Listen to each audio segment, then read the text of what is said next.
harka fuune daawwattootaaf dhaggeeffattoota keenyaa kun miidiyaa keessan sagalee keessan qaanqee show torbaniin toora Facebook YouTubein kan isin bira geessu sagantaa gingilchaan keenya irraa marsaa 12ffaadha kan waggaa kana bara 2023 sagantaa gingilchaa guyyaa har'aa qabatee kan isiniif dhiyaate jeneraaltichi keessan kun qaxaleen keessan Habtaamuu Lamuuti. Kanneen sagantaa keenyaaf haaraa taatan YouTube chaanaalii Qaanqee Show subscribe gochuun ergaan keenya yoo siif tolte hiriyoota keessanii raabsuun haga xumura sagantaa keenyaatti nu waliin turan afeerraa keenya yeroo hundaati. Hojiin keenya mirga maamiltoota keenyatiif amanamummaadhaan falmuudha.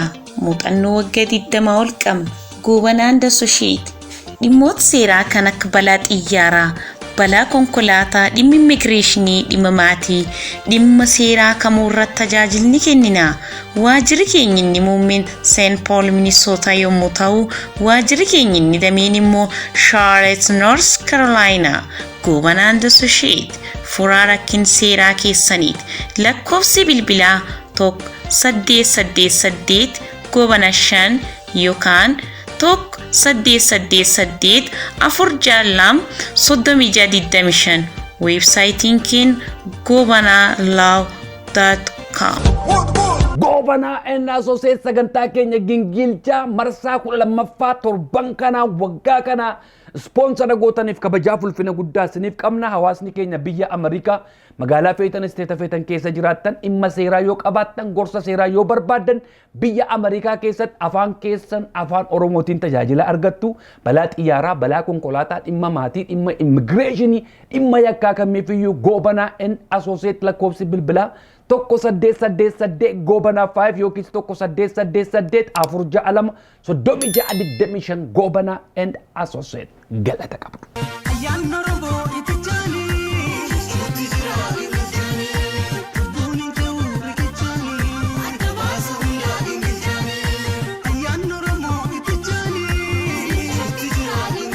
Daawwattootaaf dhaggeeffattoota keenya sagantaa keenya gingilchaa marsaa 12ffaa torban kana fudhadhee dhufeettotoon darbin ispoonsarri keenya yeroo hundumaa nagaa fayyaanaa kennee fuula keessan dura taa'ee akkan haasa'u na gargaare Waaqayyoo isa hundaa danda'uuf galanni guddaan isaaf haa ta'u. Ispoonsara koo yeroo hundumaati. Maqaan isaa ulfaatu. Akkasumas warri uummata keenya Booranaa ongee miidhamu cinaa dhaabbachaa jirtan torbee darbees torbee achattaanus isin galateeffachaan ture. Har'as isin galateeffachuun barbaada. Tokkoffaa irratti kan argaman Raajii Masarat Taayyee birrii miliyoonii 3.7 daakuu kumtaala 900 ol bitanii uummata keenya ongee miidhame geessanii kennanii jiru. Raajii Masarat jechuun warra kana yeroo ammaatti Raajii Masarat eebba guddaa biyya keenyaaf warra ta'anidha. Nama guddaa Waaqayyoon saba kanaaf dibee kaaseedha. Namoota harka qalleeyyii gargaaruudhaan beekamu. Akkasumas namoonni dhukkuba adda addaatiin qabaman magaalaa Naqamtee waldaa isaan keessatti tajaajilan dhaqanii kadhannaa godhamee fi baay'eetu fayyaa jira. Raajii Masarat Waaqayyoon dachaa isin haa eebbisu. Gargaarsa uummata keenyaaf godhaa jirtan hundaaf galata guddaa qabdu. Lammaffaa irratti kan argamu abbaa qabeenyaa biyya Ameerikaa magaalaa Portland Oregon jiraachaa turan yeroo ammaa gara biyyaatti deebi'anii hojii misoomaa guddaa irratti qooda fudhachaa jiru. Dargaggoota hedduu namoota keenya baay'eedhaaf balbala hojii nama bananii obbo Dafoo Maabiraat birrii miliyoonii 3 uummata isaanii uummata Oromoo Booranaa hongee miidhame cinaa dhaabbachaa jiru. Obbo Dafoo Maabiraat Waaqayyoon isin haa eebbisu. Horaa bulaa ulfaadhaa isiniin jenna. Sadaffaa irratti kan argaman kooppareeshinii manneen federaalaa birrii miliyoonii 10 uummata Oromoo Booranaa hongee miidhamaniif gumaacha godhanii jiru. Baay'ee galatoomaa. Waaqayyoon isin haa eebbisu. Warri uummata keessan uummata Oromoo Booranaa cinaa dhaabbachaa jirtan galataaf ulfina guddaa qabdu. Horaa bulaa ulfaadhaa. Maqooleen akkuma nu qaqqabaniin torban immoo sagantaa ittaanutti isinii furannee dhufna. Nagaan nuuf jiraadha. Foon halaala ni barbaaddu. Mi'eessituuf urgeessituu biyya keenyaas yaaddanii maallaqa maatii keessan yookiis hiriyoota keessaniif biyya Itoophiyaaf ollaa biyya keenyatti erguuf fedha qabdu. Bilaal Market magaalaa Edmonton keessatti baname tajaajila guutuu isinii kennuudhaaf qophii isaa mara xumuratee jira. Marree kottaa teessoon keenya magaalaa Edmonton 128-1482 Street Northwest Edmonton lakkoofsi bilbila keenya 780 1890428 nuuf bilbila kottaas nu daawwadha waan aadaas isiniif qabnu Bilaal Maarket. Daawwattootaaf dhaggeeffattoota keenya sagantaa keenya gingilcha marsaa 12ffaa torban kanaa fudhadhee dhufeera. Gingilchaa guyyaa irraa fudhadhee dhufe keessatti wanti waliin ilaallu torban lamman darbe kana hundeeffama miidiyaa kanaa waggaa torbaffaasee asuma istiidiyoo kana keessatti hiriyoota kiyya waliin kabajannee turre. Bu'aa bayii waggaa torba miidiyaa kana gangalchinee dhiibnee asiin geenye irraa hojii nama tokko ture waan hundumaan. Viidiyoo waraabuun, editii godhuun, gulaaluun, kalarii sirreessuun, maal godhuun nama tokkitti isin amma agartan kanatu hunda kana hojjetee isin biraan gahaa ture waggaa torba. Dadhabbii isa hojii caalaa ammoo miti arraba nama keenyaa dandeenye. Waan isin nuun hin jedhin hin jiru sana hundumaa baannee as geenyee jirra. Abdiin kutannu maaliif qabsaa'onni keenya gurguddaan qabsoo kana asiin ga'anii jireenya isaanii guutuu utuu xiqqaatanii utuu arrabsamanii qabsoo kana asiin ga'an isaan irraa barumsa fudhannee hamma humna keenya ummata keenya waan dandeenye gumaachina jennee arraba nama keenya baay'ee baattanne fuula keessan dura teenya miidiyaan kun garuu ba'aa nama tokkorraa nama lama sadiitti akka nachi ol guddatu afaan Oromoo biraattis afaan biraatiin akka hojjetamuu danda'uu fi namoonni baay'ee waggaa hedduu fi akkamitti miidiyaa kana gargaara jettanii nu gaafachaa turtanii goofandiin baname goofandii irratti namoonni maallaqa gumaachaa jiru waan dandeessaniin miidiyaa kana cinaa akka dhaabbattan ammas waamicha isiniif goona maallaqi kuni meeshaalee adda addaa nu gargaara istiidiyoo qaanqee sha'u bakka lamatti ijaaruuf nu barbaachisa namoota biraas haayirii gochuu waan nu barbaachisuuf waan dandeessan goofandii kana keessa buusaa jennee kun yeroo lammaffaa keenya waggaa torba keessatti kan isin gaafachaa jiru ammas isin gaafachaa jira soofar namoota 30 wayii duwwaatu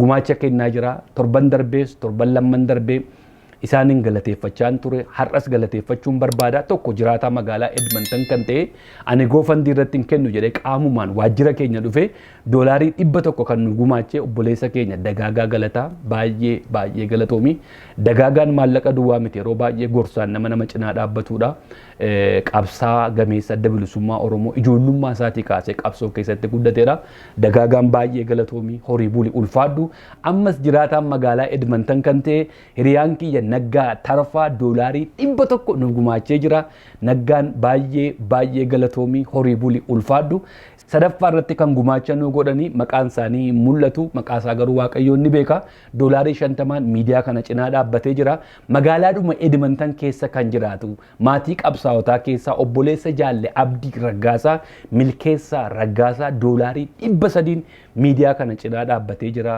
milkeessaan baay'ee galatoomi milkeessaan karaa hundumaadhaan nama uummata isaa cinaa dhaabbatudha bizinesii Oromoos nama utubuudha kun yeroo lammaffaasaa miidiyaa kana cinaa dhaabbataa jira milkeessaa keenya baay'ee galatoomi horii buli ulfaadhuun jira Abdulbaasit Abbaa Garoo doolaarii 60 miidiyaa kana cinaa dhaabbatee jira Abdulbaasit atis baay'ee galatoomi horii buli ulfaadhu obboleettiin keenya Caaltuu Gaaroomaa doolaarii 25 nu laattee jirti Caaltuu atis baay'ee galatoomi horii buli ulfaadhu kabraa obboleettii keenya Saamraawit Qannoo Abbaa Dura doolaarii 200 miidiyaa kana cinaa dhaabbattee jirti Saamraawit baay'ee galatoomi waaqayyo isaa eebbisu horii bulii ulfaadhuun siin jira kabraa Isaayyaas Kitilaa yaadataa doolaarii 100 miidiyaa kana cinaa dhaabbatee jira obboleessi keenya Isaayyaas gumaacha miidiyaa kana gooteef galataaf ulfina guddaa qabda waaqayyo isaa eebbisu horii hamma yoonaa kennamaa jiru hunda caalaa horii guddaa kennuudhaan immoo rikoordii tokkoffaa kan cabse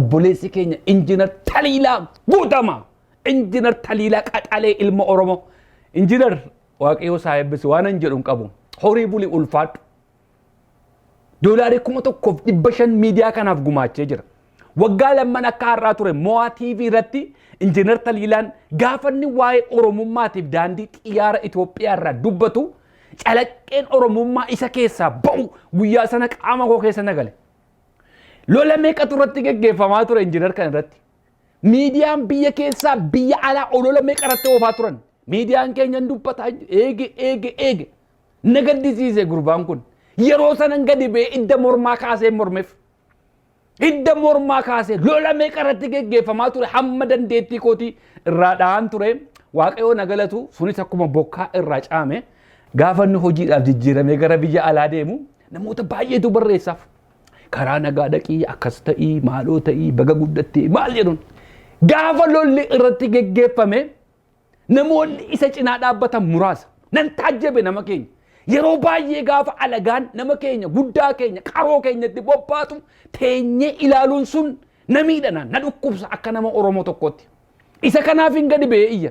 Injiinar Taliilaan maal akka inni fakkaatu hin beeku. Itti haasa'ee hin beeku. Feesbuukii isaallee hin beeku.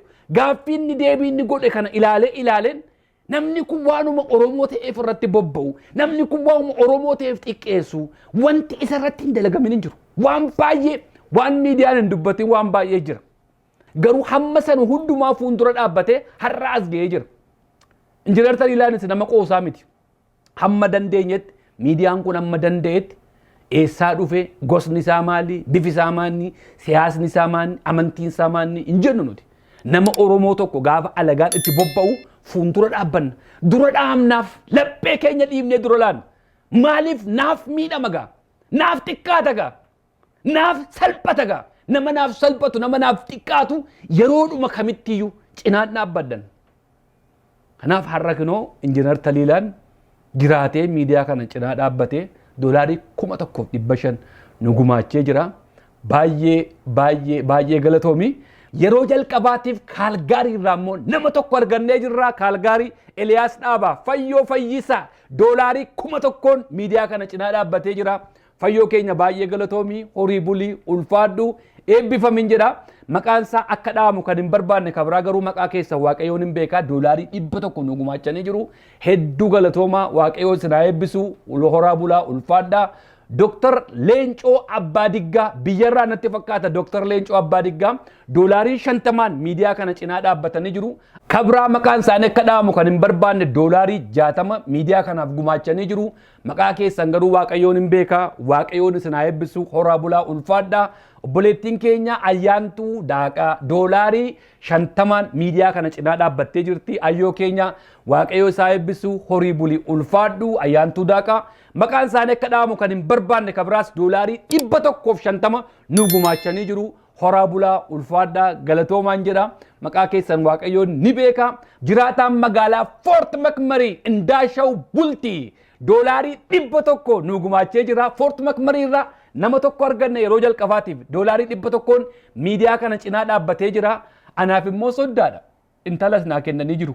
Baay'ee galatoomaa Indaashaw. Horii bulii ulfaadhu bakka beektu Waaqayyoon haguutu. Obboleettiin keenya Ayyaantuu Birrisaa doolaarii 30 nu laattee jirti. Warri gumaacha nu gootan hundi keessan galataaf ulfina guddaa qabdu. Waaqayyoon isin haa eebbisu waan hin jedhu qabu. Horii kanaan immoo hojjedhee akkan isin boonsu waadaan isinii gala. Namoonni biraan haftan illee miidiyaa kana cinaa dhaabbachuuf fedha qabaattan yoo jiraattan waan dandeessan keessa buusaa kontribiuutii godhaa. Kana booddee torban tokko torban lama tafa irraa kaafna waan ta'eef ammumarraa kaasaati waan humna keessanii godhaati. Miidiyaa kana cinaa dhaabbadhaa yoo dandeessan ta'es rakkoon hin jiru. Sheerii gochuun nu cinaa dhaabbadhaa. Baratuu gingilchaa. Baratuu gingilchaa. Baratuu gingilchaa. Daawwattootaaf dhaggeeffattoota keenya sagantaa keenya gingilchaa marsaa 12ffaa torban kanaa fudhadhee dhufeera. Gingilchaa guyyaa irraa fudhadhee dhufe keessatti kabraa wanti waliin ilaallu waa'ee filaayerii kanaati. Filaayerii kanan torban darbe hojjedhee Facebook irratti maxxanseen ture. Namoota baay'eetu yaada irraa kennachaa jira. Nama 17,000tu Facebook koo jalatti tabtaamuu lamuu jedhu react irratti godhee jira. 2,000tu immoo komentii kenna. Namoonni baay'een haasaa jechoota gadi bubbu'aa jiran jira. Sanaaf deebii kennuuf otoo hin taane maaliif kana hojjechuun na barbaachise? Maaliifan jara kana kaayyoo adda addaa qabu garuu wanti ilaale Oromummaa isaanii ilaale. Hundi asirratti agartan gubbaarraa kaasee Profeesar Mararaa, Obbo Abdii Raggaasaa, Obbo Baqqalee Garbaa, Obbo Shimallis Abdiisaa, Aadde Adaanech, Muummicha Ministeeraa Dr. Abiy, Obbo Lammaa Magarsaa, Jawaar Mahammad, Obbo Battee Urgeessaa, Koloneel Gammachuu, Jaalle Marroo, Obbo Daawwit Ibsaa gama tokkottan fide. Jarri kun Oromoodha. Oromoo ta'anii gamaaf gaman ta'anii dhagaa walitti guuru. Inni kaan Daggala jira, inni kaan magaalaa Finfinnee jira, inni kaan Aangoorra jira. Yeroon amma keessa jirru garuu yeroo hammaataadha. Akka hubannaa kiyyaatti. Yeroo hamtuu keessa jiru Oromoon. Miidiyaan Abashaa sagalee tokkoon biyya alaaf biyya keessan jara kana irratti bobba'aa jira. Namni miidiyaan Abashaa as keessaa faarsaa jiru tokko hin jiru. Profeesar Mararaan Obbo Daawwit arrabsamaa jiru, xiqqaachaa jiru. Jaalle Marroon bosona jira, xiqqaachaa jira. Obbo Shimallis Abdiisaa pirezidaantii naannoo Oromiyaati xiqqaachaa jira. Aadde Adaanech Abeebee kantiibaa magaalaa Finfinneeti xiqqaachaa jira. Jaalli Abdii Raggaasaa mana hidhaa keessa jira. Mana hidhaa keessa xiqqaachaa jira. Muummichi ministeeraa Dr. Abiyyiin masaraa keessa jiru achitti xiqqaachaa jira. Obbo Lammaan Magarsaa biyya alaa jira. Obbo Baqqaleen Garbaa biyya alaa jiru. Hundi isaanii achitti xiqqaachaa jiru. Maaliif xiqqaachaa jiru? Siyaasa keetiin addaan si fo'anii miti kan si xiqqeessaa jiran. Sababii ati Oromoo taate Oromoof hojjettuuf si xiqqeessaa jiru. Kanaaf nutoo maal gochuu qabna? Akka Oromoo tokkootti maal goonu? Alagaan bakka tokkotti walitti nu qabee mooyyee tokkotti walitti nu tumaa jira. Mooyyee tokkotti xiqqaachaa jirra. Mooyyee tokkotti arrabsamaa jira. Gadaa keetu arrabsama. Eenyummaa keetu arrabsama. Aadaa keetu arrabsama. Nuhoo maal goonu? Gamaaf gamana dhaabbannee dhagaa walitti gurru. Akkuma kanaan duraa walitti xiqqeessinu. Akkuma kanaan duraa walitti hawaasnu. Yeroo walitti baqannu malee yeroo walirraa baqannu miti. Akka yaada kiyyaatti akkasitti yaada. Har'a yeroon teenye dhagaa walitti gurru miti. Kun shaneedha, kun kaafaa'oodha, kun maaloodha, kun bilchiginnaadha jennee wal arrabsinu miti. Akkasitti yaadan. Yaanni koo kun har'a duwwaa miti. Bara 2019 flaayerii kana fakkaatu hojjedhee maxxanseera. Bara 2019 yeroo sana shubbisaa turtan waan taataniif quban qabdan. Bilisoomtanitti waan ta'eef quban qabdan. Haaluma amma keessa jirru kanan gaafa sanas profaayilii koo gubbaa jira maxxanfadheen jira. Rakkoon har'a Oromoo irra ga'aa jiru kun utuu tokkummaa qabaannee nurra hin ga'u. Har'a silaa Oromoon hin beela'u. Har'a silaa Oromoon qeerraan buqqa'u. Har'a silaa Oromoon hin tuffatamu. Maqaan isan badu waan jedhuun amantaa qaba. Kanaafan jara kana gama tokkotti fide. Filaayeriin duraan hojjedhe filaayeriin amma hojjedhe gidduu garaagarummaan jiru namootan irraa hambiseen qaba. Filaayerii duraarra ilaalaa obboleen Coolataa. Obboleen Coolataa ani siyaasa keessan jiru sooroma beera waan jedhaniif kabajaadhumaan isaaniin dhiise. Jeneraal Kamaal Galchuu waggaa hedduudhaaf miidiyaa irratti argeen beeku siyaasa keessa waan jiran natti hin fakkaatu. Akkan dhagaa jirutti immoo hojii biraa hojjechaa jiru jedhan. Kanaafin Jeneraal Kamaal Galchuu keessaa baase. Obbo Galaasaa Dilboo Waaqayyoo lubbuu isaanii kan jannataa godhu har'a lafa dhugaa jiru isaan waan hin jirreef isaaniin keessaa baase. Jeneraal Haayiluu Gonfaaf Abbaa Nagaan hooggana adda bilisummaa Oromoo tokkoomeeti. Adda bilisummaa Oromoo tokkoome yeroo ammaa waajjiran qabu hedduun isaanii mootummaatti dabalamanii waan jiraniif siyaasa keessatti qooda fudhachaa jiranii kanaafin isaaniin dhiise. Isinii waan biraatu isin dhiba. Ani waa'ee tokkummaa Oromoon na dhiba. Waa'ee tokkummaa Oromoofan lallaba as taa'e. Waa'ee tokkummaa Oromoofan iyya as taa'e. Rakkoo har'a Oromoon keessa jiru kana keessaa ba'uudhaaf tokkummaa dhaabolee siyaasaa keenyatu nu barbaachisa. Wal dhaga'uu qabna. Dhagaa walitti guuruun dhaabbachuu qaba. Har'a diinni keenya Oromoo irratti kan bobba'aa jiru waa'ee ati dhaaba siyaasaa keessa jirtuuf miti. Waan Oromoo taateef nurratti bobba'aa jiru. Maqaan nu xuraa'aa jira. Maqaan nu balleeffamaa jira. Gadaa keenya maqaa xureessaa jira. Eenyummaa keenya maqaa xureessaa jiru. Kana keessaa ba'uudhaaf wal dhaga'uu qabna. Yeroo walitti baqataniiraan jira. Waa'een tokkummaa Oromoo na biratti vaaliyuu guddaa qaba. Kabajaa guddaan kennaaf. Dhiigatutti dhangalee qabsaa'ota baay'eetu ba'arraa dhufanii dhiyatti wareegaman. Dhiyarraa deemanii ba'atti wareegaman. Giddu galeessaa kaabatti wareegaman. Kibbarraa kaaba dhaqee wareegaman. Lubbuu baay'eetu itti darbe. Shinniggaatti dhiigni itti kaffalame. Kaayyoo sanatu na keessa jira. Waan sanarraan dubbadha'an. Dhaaba siyaasaa tokko ol kaasee tokko gadi buusuu miti kan hin as taa'uuf carraan har'a qabutti. Haasawuu har'an danda'utti waa'ee tokkummaa Oromoo labsa yeroo hundumaa. Waa'ee tokkummaa Oromoo labsee du'uun filadha. Oromoo addaan babaasuur dhaabaanis ta'e siyaasaanis ta'e amantiinis ta'e kutaanis ta'e Oromoo addaan hin baasu abadan. Har'a wanti nu baasu walitti dhufuu duwwaadha. Eenyuun ol kaasee eenyuun xiqqeessu miti. Ija tokkoon hin ilaala gaafan jiru tarii nama addaa ta'uu hin dandaasnetti. Naaf fudhadhaa akkuma kanan. Akkasittiin na guddisan qabsaa'onni Oromoo. Abdurrahim Muhammad faa Siddiq Umar faa akkasittiin na qaran sanatu na keessa jira. Tokkummaa Oromootiif dhiiga dhangala'een beeka. Lafee cabeen beeka. Kanaafin vaaliyuu godhadhaaf. Bara kana keessa maal dubbatanii akka faarfaman nan beeka. Tokkummaa kana dubbadhee arrabsamuun filadha. Isinii wajjin namarratti bobba'ee faarfamuurra. Kun egaa anuma tokkittii koo ta'uu danda'a. Naaf fudhadhaa. Hin beektan kanaan dura. Waggaa torban darbe miidiyaa kana gubbaa taa'ee hidda mormaa kaasee wanti hin dubbadhus kana. Dhaaba siyaasaa eenyuyyuu wal caalchiseen ilaalu. amantiin kamiyyuu amantii kamirra naaf hin caalu gandi kamiyyuu ganda kamirra naaf hin caalu anaaf oromoon tokko namni hojii gaarii hojjete na biratti kabajaa qabdu dhaaba barbaade keessaa jiraatu fedhu mootummaa keessaa jiraatu fedhu biyya alaa ta'u fedhu daggalaa ta'u waan gaarii uummataaf hojjetee jennaan Habtaamuu Lamuu biratti kabajaa guddaa qabu an dhaaba siyaasummaa isaan ilaalu poolitikaa isaa miti kan hin ilaalu hojii inni hojjeten ilaala kanaafan jira kana gama tokkotti fidee yeroo walitti baqannu malee yeroo walirraa baqannu miti hin jedhan dhugaa koon haasa tarii namooti isin hin barbaannetu jira achi keessa komentii namoonni barreessan ilaala iskoortaa Ashaagiree Dimmirii maaliif keessa galchite Habtaamuudha hin barbaadu achi keessatti Dr. Abiyyiin arguuf maaliif jibbiinsa Dr. Abiyyiitiin guutamee jira Habtaamuun Lamuu immoo jibbiinsa namaatiin jibbiinsa eenyuun guutamee jiru waaqayyoof galanna ta'u jibbiinsa kana keessaa haqe inni tokko immoo maal jedha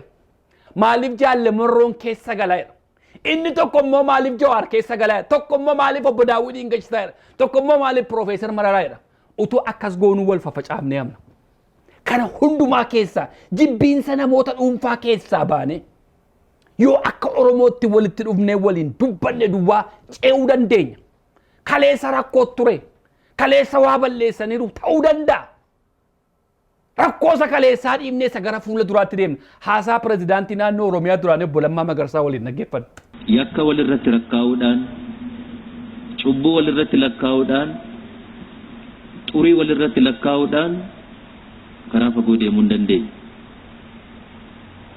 namni hunduu kan baruu qabu warri qabsoo uummata kanaa saba kanaa gaggeessaa turre gaggeessaa jiru hoggansa hanga taaneetti badii baay'ee balleessinee jira dogoggora baay'ee uumnee jira hin uumamas hin ta'a badiirraa namni qulqulluu ta'u dogoggorarraa namni qulqulluu ta'u hin jiraatu yoomiyyuu xurii sana lakkaa'uutiin olitti waan egereef waan boruu sana ilaaluutu faayidaa qaba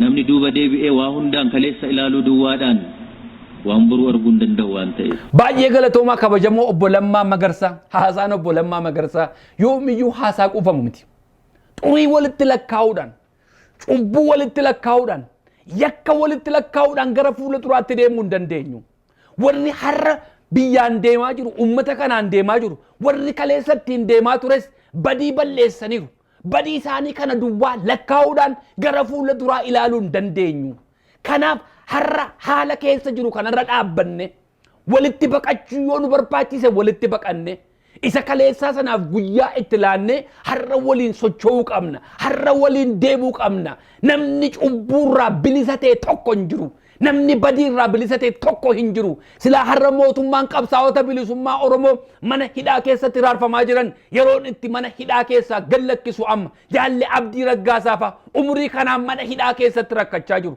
maaliif mootummaan mana hidhaa keessatti isaaniin ugguree kaa'a obbolaa isaanii miti dhiiga isaanii miti lammii isaanii miti waliin xiqqaachaa jirtu miti waliin arrabsamaa jirtu miti hamma yoomii mana hidhaa keessatti uggurtu mana hidhaa keessaa gannuu baasaa qabsaa'ota bilisummaa Oromoo ijoollee Oromoo gaaffiin Oromoo hin deebine jettee qawwee kaastee daggalatte akkuma waggaa arfan darbe kana iyyaa jiru isaanii wajjinis nagaa buusa walitti dhukaastan lubbuu meeqa walirraa dabarsitan sababii keessaniin lubbuu meeqa darbe isa sana seenaaf lafa keessanii gara fuula duraatti Oromoof Oromiyaadhaaf waliin hojjechuudhaaf yeroon isin isaanii wajjin nagaa buustan har waggaa arfan darbe kanan iyyaa jira har'as kanuman iyya obboleessa keessan Obbo Lammaa Magarsaa nama oolmaa guddaa isiniif oole ummata Oromoof nama oolmaa guddaa oole sabboonaa ilma Oromoo shira kan of keessaan qabne siyaasaan wal labdaniitu siyaasaan walitti buutaniitu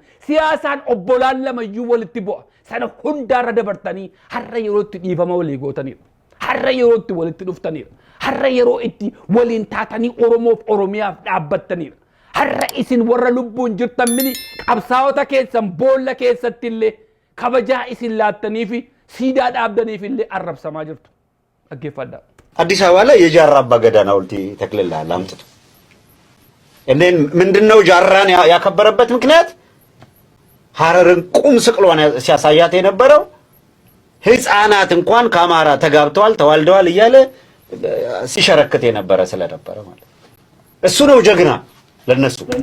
ወራ አንጎረ ጅረን ዱዋሚቲ ወራ ደገለ ጅረን ዱዋሚቲ ወራ መነ ሂዳ ጅረን ወራ ብያ አላ ጅረን ዱዋሚቲ ወልቲ ጥቃቻ ጅር ወልቲ አረብሰማ ጅር ጎትኒ ኬኛሌ በከኒ አክረሜ ኬሰት ሰልጳቻ ጅር ቦለ ኬሰት ጥቄሳ ጅሩ ቦለ ኬሰት መቃበሌሳ ጅሩ ኩን ዮ ወልትኑም ፍነ ማልቱ ወልትኑ ፊድ ኩን ዮ tokkoኑን ጎደ ማልቱ tokkoኑ ጎዳ kun warra mana hidhaa keessa jiran mana hidhaa keessa yoom baasisne maaltu mana hidhaa keessa baasise kun warra obboloota keessan daggala jiran wajjin akkasin tokkon taane yoo isin hin taasifne maal tokko isin taasise obboloota keessan wajjin wallabdanii biyyarraa ba'an akka isaan biyyatti galan nagaa akkasin hin buufne kun yoo isin hin goone maaltu isin godha yerootti walitti baqannuudha waan gaarii isin hojjettan oromoodhaaf xiqqaatu waan gaarii isin oromoodhaaf buustaniif xiqqaatu sababii oromoo taataniif xiqqaatu kantiibaan magaalaa Finfinnee aadde Adaanech Abeebee erga gaafa mana barumsaa jaarraa abbaa gadaa magaalaa Finfinnee keessatti ijaarte xiqqaatte in arrabsu hin sollosu halkanii guyyaa qaaseetiin yuutuubii irraa horii argatu kanaafin kabajaa kenneef kanaafin ulfina kenneef kanaaf oromoon cinaa dhaabbachuu qabaan jedhan waan mana barumsaa dhaabdee duwwaaf miti oromummaa waanan keessatti argeedha bakka hamaa keessa jiraatte qoraattii keessa teessee ummata seetiif hojjetti cimtuu dubartii oromooti dubartooti keenya akkas gara aangootti dhufanii hojii gaarii gaafa isaan hojjetan nuti oromoon cinaa dhaabbachuu qabna haamilee ta'uufii qabna jibaadhu ittiin jechuu ni qabna magaalaa Finfinnee bulchuun salphaa miti warri har'a ummata keenya irratti olola oofan marti isaanii magaalaa Finfinnee maadheeffatanii jiru aadde Adaanech Abeebee achi keessa teesseetiin kanaaf anaan kan na gammachiisu dubartii oromoo gara aangootti dhuftee hojii babbareedaa ummata seetiif utuu salphisanii utuu xiqqeessanii waa'ee kophee seetii waa'ee jaakkeettii seetii waa'ee maaloo seetii utuurraa haasa'anii kun dudduubatti seen deebisne yoo nama akkasii kanan jajjabeessine eenyuun jajjabeessitame keessumatti dubartii oromoo yeroo har'a alagaan itti bobba'u alagaa wajjin taatee itti bobbaata yeroo alagaan maqaa xureessu alagaa wajjin taatee maqaa xureessita nama keetti bara waan oromoo taateef xiqqaatteem waan oromoo taateef arrabsamteem waan oromoodhaaf dubbatteef kan maqaan isee baduuf of dhoksitee jiraachuu dadhabdeeti isaaniin gammachiistee jiraachuu dadhabdeeti jara nyaata afaan kaa ooluu dadhabdeeti lakkii kanatu na gammachiisa waa'ee seerraa kanaafan waa'ee see dubbadha isin gaafan kana dubbadhu waa'ee shokorkotaa wajjin walitti qabdu waa'ee lafaa wajjin walitti qabdu waa'ee biyya galuu wajjin walitti qabdu waa'ee kondomineemi akkamittiin namni biyya Kanaadaa keessa mana viillaa bareedaa keessa jiraatu kondomineemiidhaan eenyummaa koo gurguree biyyatti galan yoo aadde Adaanechtu kondomineemii kennuufan deema isiniin jette itti naa himaa gurbaan kun biyya Kanaadaa mana bareedaa keessa jiraata kondomineemii keessa hin galu jedhaani sadarkaa koo ol naa guddisa viillaa naaf alaattu ilma oromooti maal qaba yoo naa kenname maa hinaaftu ani yoon furachuu baadheyyuu alagaa biraa furata obboleessa keetan tarii guyyaa tokko dhuftee na bira bulte yoon furadhe yoo maal rakkoo qaba ani immoo nama kanaaf deemus miti waggaa torbanuu as gubbaa kanin taa'ee iyyuu kondomineemii furachuudhaaf miti bilisummaa uummata kootii furachuudhaaf biyyatti galuun rakkoo maalii qaba biyyatti galuun gaafa waaqayyoo jedhe nan gala ammatti garuun saganteeffanne tikeetii naan muramee jira yoo ta'e isin bira jiraate immoo naa ergaa biyyatti galuuf deema warrettan ammatti sagantaan qabu yoon biyyatti gale garuu kabajaanan biyyatti gala maaliin hojjedha uummata kootii as taa'een bu'aa buusa moo biyya dhaqeen bu'aa buusa jedhee itti yaadeen dhaqa investara ta'een gala ana sitti daldalan hojjedha hawaasin keessa jiraadhu magaalaan Edmonton na beeka an nama bizinesii qabudha biyyoon naqes bizinesii hojjedheen dhaloota meeqa fakkeenya guddaa ta'een jiraachuu barbaada nama hojii jaallatuudhaan gajjedhee nama hojii hojjetu an nama akkas nama fakkeenya ta'u malee nama kondomineemiidhaan kennanii fi biyyatti geessan miti yoon biyya kootti galee mootummaan haala naa mijeessee dhufee biyya keessatti hojii investerii irratti bobba'een dhaloota oromoo meeqaa balbala hojii banee fakkeenya gaarii ta'e hojjechuun barbaada asittis hojjechaa hin jira biyya dhaqees hojjechuu nan barbaada fedha kooti guyyaan isaan geenye gaafa guyyaa waaqayyoo jedhe immoo nan gala qabsoo kan qabsaa jirtanii biyyarraa baqachuu immoo biyyatti galuuf yeroon biyya koorraa bee faranjitti boo'een biyyaa bee har'a biyyatti galuuf mootummaa faarsee yoon gale maal rakkoo qaba biyya kootan galaam Oromiyaatti hin galam. Akkamitti namni biyyatti galta jedhee namatti bobbaa. Biyya dhaquu miti dubbiin biyya dhaqee maal hojjetan. Biyya koo dhaqee immoo akka Oromoo irratti yakkan hojjenne nan beeka. Biyya dhaqanii hojjechuu miti miidiyaa gubbaa taa'ee eenyuun kan na gaafachuu hin dandeenye. Waan an barbaade haasa'uu kan hin danda'u haasaa jecha afaan kootiillee ilaalladheen haasa'a. Kanaafi yeroo waan gaarii aadde Adaanech Abeebee hojjetan agarru hojii sanarraati nuti kan galateeffannu. Jajjabeeffamuu qaba. Hojiin akkasii kun jabaate itti fufuu qaba. Har'a waan tokko jenne bor lama jenna. Waan lama jenne sadii jenna. Waan har'a argattetti yoo hin galateeffattu ta'e guddaa bor argattutti hin galateeffattu. Qotee bulaan Oromoo naannoo Finfinnee waggaa hedduuf qabeenya isaarraa buqqee alagaan dhufee lafa isaarratti mana ijaarrate waardiyaa mana sanaa deebi'ee kan ta'u meeqa jira. Kan karaa gubbaa irratti gale meeqa jira. Gosni Oromoo tuulamaa meeqa dhabamne daaraan taane meeqatu dhufee eessarraa dhufee lafa isaanii irraa buqqisee karaa gubbaatti galanii harka namaa laalu. Jara kanaafi mana faa ijaartee fi maatiin kun gaafa gammadu anaaf gammachuu kooti. Warra kana ilaalaa jirti aadde Adaanech Abeebee. Warra qe'ee isaanii irraa buqqee harka namaa ilaalu mana ijaartee laattiif. Kun akka nama Oromoo tokkootti yoo nan gammachiisu ta'e maaltu na gammachiisa? Maaltu na gammachiisa? Maalittan gammada? Waa'ee Oromoo dubbannaa Oromoo waa godhamuuf irraa yoo hin galateeffattu ta'e. Hooggana cimaa akkamitti argatte? Hooggana har'a argatte yoo hin galateeffanne. Nama har'a waan xiqqoo tokko Oromoof hojjete yoo hin galateeffanne bor eenyuun galateeffatta? Asirraa jalqabuu qaban. Dhaaba isaanii miti kan ilaalu. Siyaasa isaaniis hin ilaalan. Hojii hojjetameen ilaala. Namni hojii gaarii uummata kootiif hojjete ana biratti kabajaa guddaa qaba. Arrabsamuu miti yoo footoo koo galagalchitan akka barbaadan gootan iyyuu abadan dudduubatti nan deebisu. Namni hojii gaarii uummata isaatiif hojjete inni magaalaa jiru, inni baadiyyaa jiru, inni bosona jiru kabajaa guddaa ana biratti qaba. Ani isa kanaafin kabajaa kennamee dubbadda adda Adaanech. ከቅርብ ጊዜ ወዲህ ህዝቡ የመረጠውን ህጋዊ መንግስት በመጣል ስልጣንን በኃይል ለመቆጣጠር በማለም ከተማዋን ወደ አለመረጋጋት የማስገባት ተግዳሮቶች ገጥመውናል።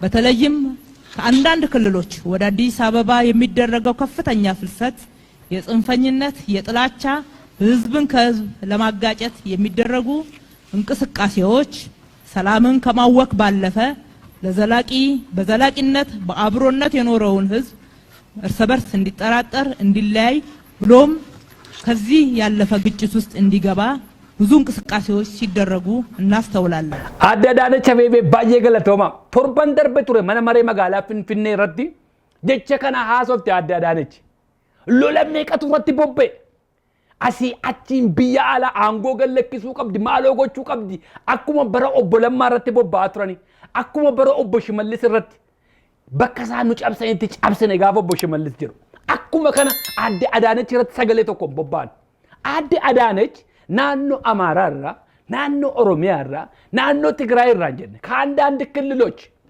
ጀሪሞ ዋንጎ ደምቤኩ ዱረቡ አን እዩ ጀልቀበን ዱሪ ጋፋ ብየ ከሰ ቱሬ ሮቢ ቸርቺ ነቀን ቱሬ ቸርቺ መካነ ኢየሱሲ ሉበበልና ዋቀዮ ልቡ ሳኔ ማሩ ሉበበልናቱ ነሞታ ዱኩሰተኒፍ ከደታ ጋፎ ወለቴ ቸርቺ ከነ ከሰ ኦል ገልቱ ጋፋ አቺ ሉቢበልናን መቃ ኢየሱስ ጀቹ ጀልቀበኒ ሴጣኒ አቺ ሲወጪቲ ዱርስቴ ሁዋምነ ሚሳን ኮቱ ጀዳኒ ዋምነ ነምትቲ ጋፉ መሳን አሲ ዱበተኒ ከሳ ጨራኑቲ ካት ጀሪ ኩንስ አኩመ ካን አድደ አዳነች መቃሳኒ ዋምነ ጨራኑ ጀልቀበ ማሊፍ ዋን ጎደን ቤኩጋ ዋን በሌሰን ቤኩጋ አኩመ ካናንድሮ ኦቦለማ ዳብ ዶክተር አብይ አከስቲ ወልቲ ቡሰኒ አከስ በከሰና ካሰን ኢትፈካቴ ሐረስ አድደ አዳነች አቺ ከው ቀብዲ ከነጎቹ ቀብዲ ሪዛይኒ ጎቹ ቀብዲ አኒ ሎለት ለብሰን ኑቶጋ አከነመ ኦሮሞቲ ማል ጎቹ ቀም ኢሳን የሮ አድደ አዳነች አቤቤቲ ቦባኒ ሰበቢ ሴን አንጎረ ጅርቱ ዱዋላ ሚቲ በኩመ ሰነትሞ ኮሎኔል ገመቹ ረትስ ካኒሩ አገፈዳ እሺ ሁለተኛው ኦሮሞ ልክ ይኖራል አዳምጡት አማራ እኔማቆ ከኢትዮጵያ ሰሜን ኢትዮጵያ እኮ ነው ሀብቴ አማራ የሚባል ህዝብ ያለው ሰሜን ሸዋ ብቻ ነው ኮሎኔል ገመቹ አከም ጅርቱ ኮሎኔል መነ ሂዳ ቱረን የሮ ዴዳዳፍ መነ ሂዳ ከሳ ሬፍ ባን አደ ብልሱማ ኦሮሞ ከሰ ጅሩ mootummaa kana keessa hin jiran aangoon qaban addi Adaanech Abeebee mootummaa kana keessa jiru aangoo qabu kantiibaa magaalaa Finfinneeti mata duree lamman isaaniitti dhiyaatan tokkuma የዘር ማጥፋት እቅድና መነሻ ዝግጅት jedhamanii lamman isaanii bakka tokkotti dhufan ati aangoo qabaadhu aangoon qabaatin mootummaa kana keessa jiraadhu waraana bilisummaa Oromoo keessa jiraadhu kaafaa'oo keessa jiraadhu abaa'oo keessa jiraadhu hundaa keessa hin jiraatin Oromoo ta'i ija isaaniitiin tokkumatti ilaalamta kanaaf nutoo maal godhu hundi keessan of gaggaafadha akkuma deeggaddaa gamaaf gama dhaabbanne dhagaa walitti darbannu walirratti bobba'aa oollu isaan sagalee tokkoon irratti bobba'aa jiru inni hin jedhu isa kan adda Adaanech dubbadda ወብለህ በ4 ኪሎ ግባ አይደለ እንደ ቅስቀሳው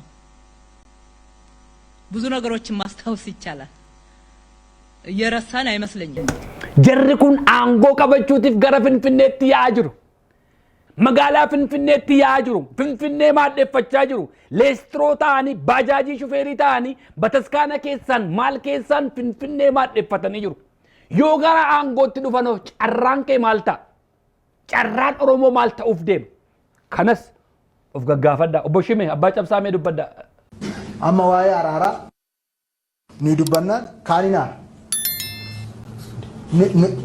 iskiriir yoo Oromoon tokko ta'e probleemidhaa jedhanii yaadu kanaafaa